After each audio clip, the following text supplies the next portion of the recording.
My son joined the military and his fiancée moved in with Maine. I caught her cheating and it led to a series of events that tore our family apart.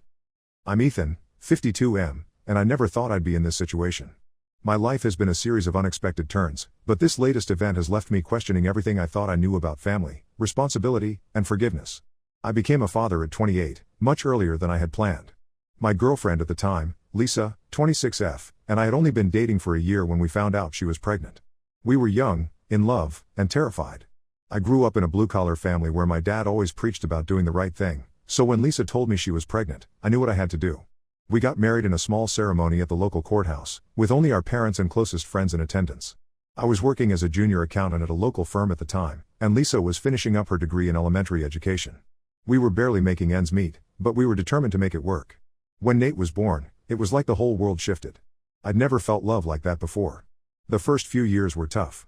I took on extra work, often staying late at the office or picking up weekend gigs doing taxes for friends and family. Lisa put her teaching career on hold to stay home with Nate. We were exhausted, but happy. We had dreams of buying a house, maybe having another kid once we were more financially stable.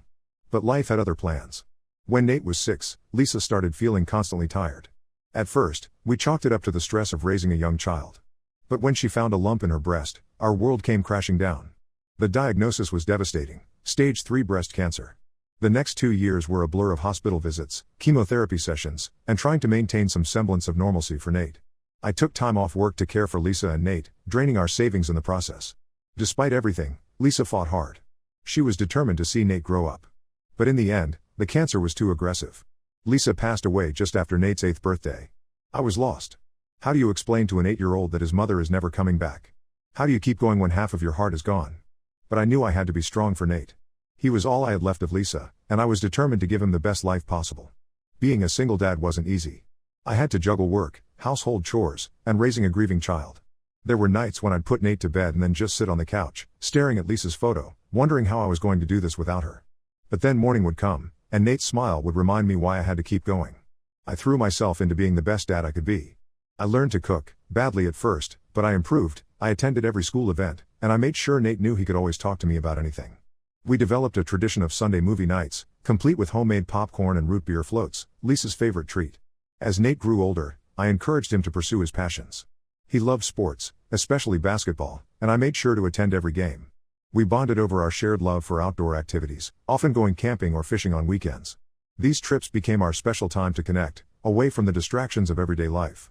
When Nate turned 16, he started dating Rebecca, 16F. I remember the day he introduced her to me. She had long brown hair, bright green eyes, and a smile that lit up the room. She reminded me a bit of Lisa, and I could see why Nate was smitten. Rebecca seemed like a nice girl, polite and respectful.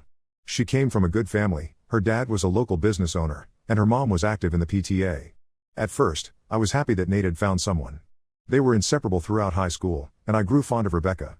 She started joining us for movie nights and even came on a few of our camping trips. I began to see her as part of the family, almost like the daughter I never had. After high school, Nate dropped a bombshell on me: he wanted to join the military. It wasn't something we had ever discussed before, and I was shocked. Part of me was proud of his desire to serve, but another part was terrified of losing him. We had long talks about his decision, and while I was hesitant, I could see his mind was made up. I respected his choice and promised to support him however I could. Before he left for basic training, Nate and Rebecca decided to get engaged.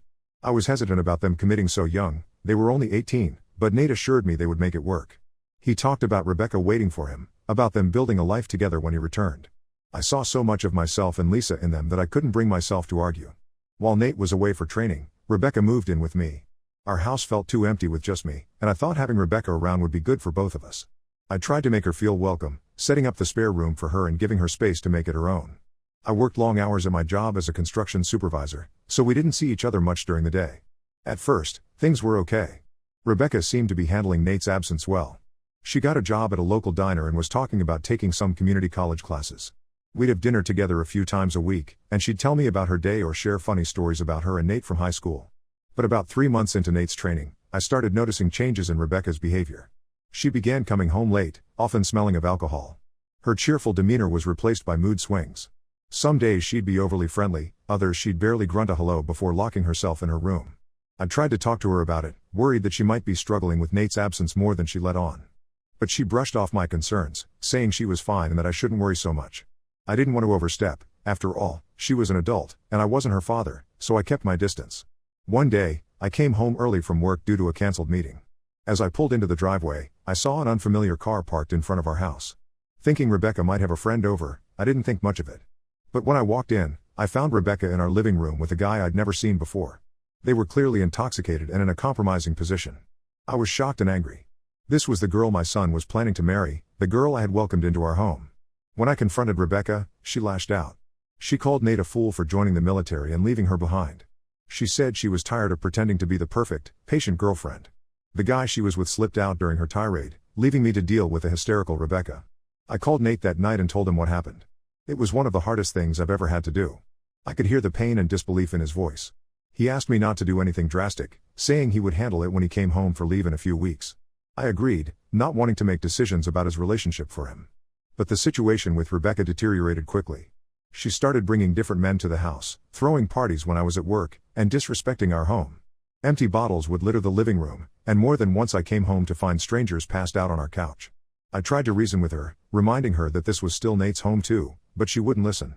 Finally, I gave her an ultimatum: either she respects our home and waits for Nate, or she needs to move out. Rebecca chose to leave. She packed her bags and moved in with one of the guys she had been seeing.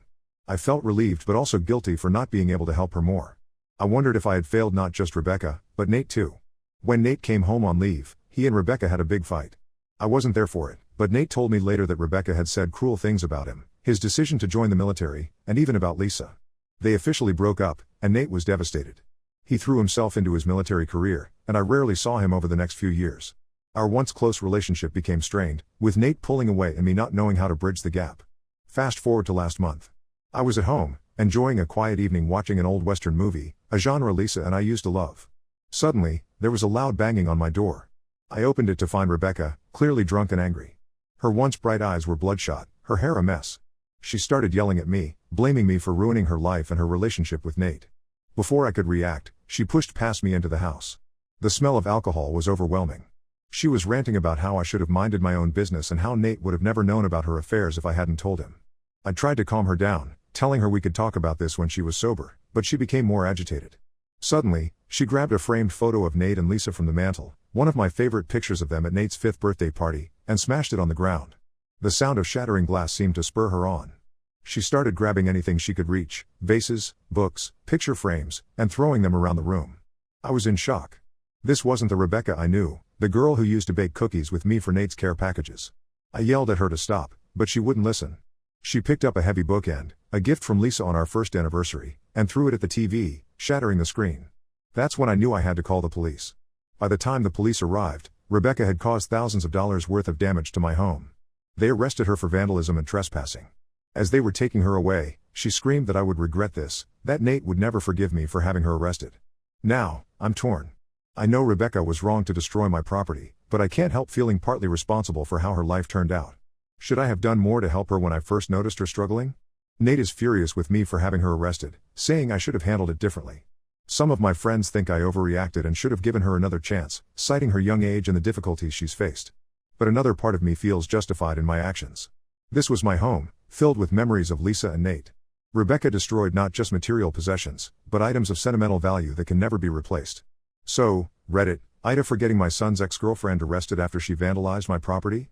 Update 1. It's been a month since the incident with Rebecca, and a lot has happened. I appreciate all the comments and support from everyone here. It's helped me gain some perspective on the situation and given me a lot to think about. First and foremost, I had a long talk with Nate. It wasn't easy to get him to agree to meet. He was still angry about Rebecca's arrest and had been avoiding my calls. But I knew we needed to clear the air.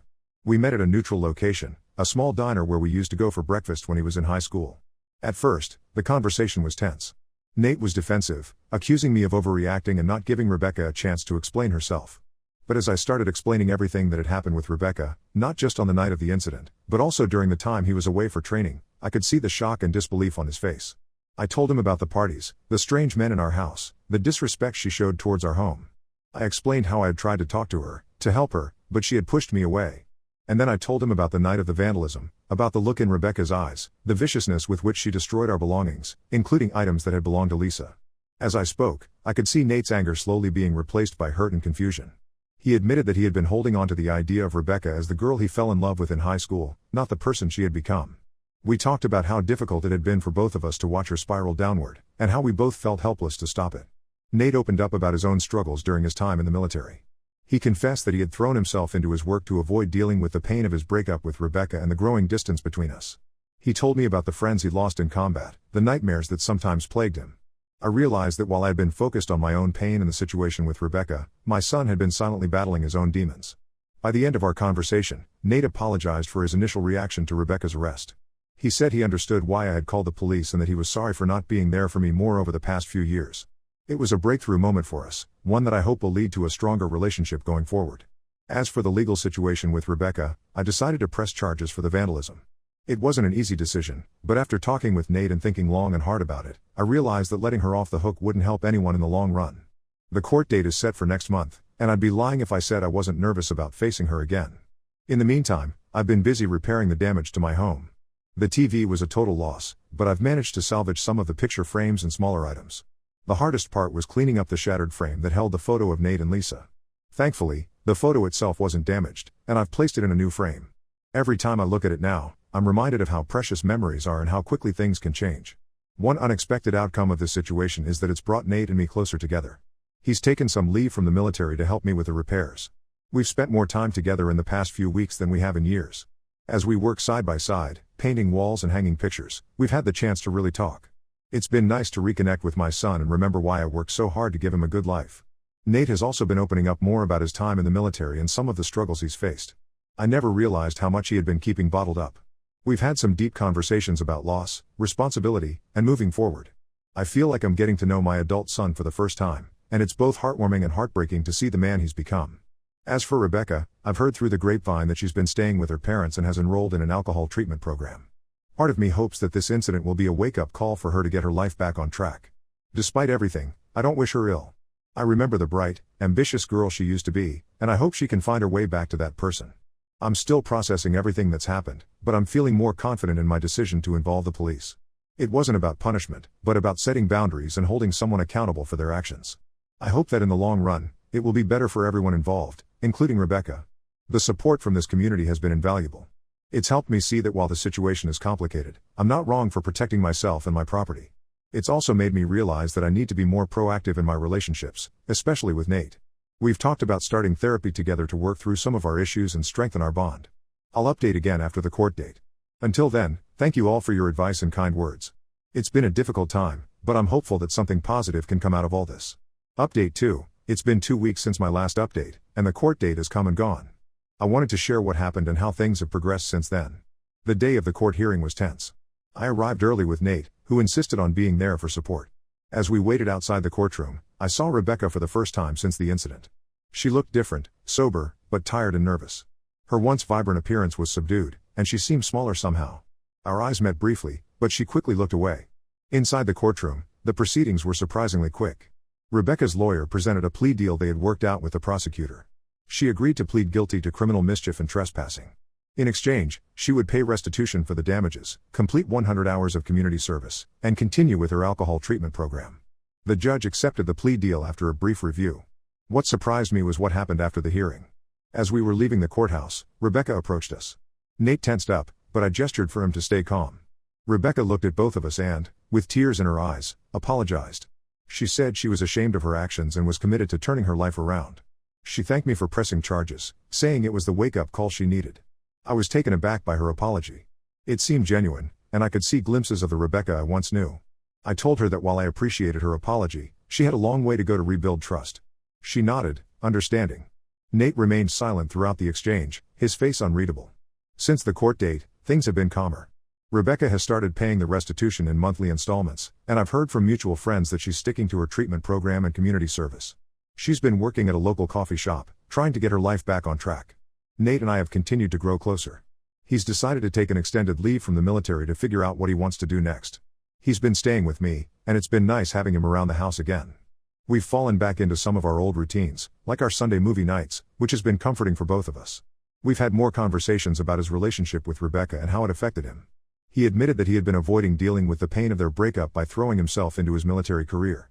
Now, he's starting to process those emotions and think about what he wants in future relationships. It's been hard for him, but I can see him making progress every day. As for me, I've been reflecting on my role in all of this. While I don't regret my actions, I've realized that I could have been more proactive in addressing the issues with Rebecca when they first started. It's a lesson I'll carry forward in my relationships, especially with Nate. The house is almost back to normal now. Nate and I finished the last of the repairs last week. We even repainted the living room, giving the space a fresh start. It feels symbolic somehow, like we're all turning a new page. I'm cautiously optimistic about the future. While the situation with Rebecca was difficult, it's led to positive changes in my relationship with Nate and has given us both a chance to reflect and grow. I'm grateful for the support I've received throughout this journey, both from this community and from my son. I'll post one final update in a few months to let you all know how things are going. Thank you again for all your advice and support. Update 3, it's been 6 months since my last update, and I wanted to share how things have progressed. A lot has changed, mostly for the better. Nate has decided not to return to active military duty. Instead, he's using his GI Bill to go back to school. He's studying psychology, inspired by his own experiences and the counseling he received after leaving the service. He's living in an apartment near campus, but he still comes over for dinner a couple of times a week. I'm incredibly proud of him for taking this step and focusing on his personal growth. As for Rebecca, she's kept her word so far. She's completed her community service and has been consistently making payments for the damages. I've heard through mutual friends that she's still sober and has been working steadily at the coffee shop. She's even started taking classes at the local community college. While we don't have direct contact, it seems she's making genuine efforts to turn her life around. The incident has had some unexpected positive outcomes. Nate and I have maintained our closer relationship. We have a standing agreement to have dinner together at least once a week, where we catch up and support each other. These dinners have become something I really look forward to. We've even started planning a fishing trip for next month, something we haven't done since before he joined the military. I've also made some changes in my own life. The whole experience made me realize I had been somewhat isolated, focusing solely on work and home. I've started volunteering at a local community center, teaching woodworking classes. It's been rewarding to share my skills and connect with new people. I've even made a few friends through this, and we occasionally meet up for coffee or to work on projects together. There was one more surprising development. About a month ago, I ran into Rebecca at the grocery store. It was awkward at first, but we ended up having a brief, civil conversation. She looked healthy and seemed genuinely remorseful about what had happened. She thanked me again for pressing charges, saying it had been the push she needed to get help. While we're certainly not friends, it was good to see that she's making progress. Nate's reaction to this encounter was mature. He said he was glad Rebecca was doing better but maintained that he had no interest in rekindling their relationship. He started dating again, taking things slow and being more mindful about his choices. He's been seeing a girl from one of his classes for a few weeks now, and while it's early days, he seems happy. As for me, I feel like I've grown from this experience. I've learned the importance of setting boundaries, the value of family, and the power of second chances when they're earned. While I wouldn't wish to go through something like this again, I can appreciate the positive changes it's brought about. Life isn't perfect, but it's good. Nate is thriving in school, I'm enjoying my new volunteer work, and our family bond is stronger than ever. Sometimes, it takes a storm to clear the air and help you see what really matters. Thank you all for your support throughout this journey. Your advice and kind words have been a source of strength and guidance. While this will be my final update on this situation, I'll always be grateful for the role this community played in helping me navigate such a challenging time.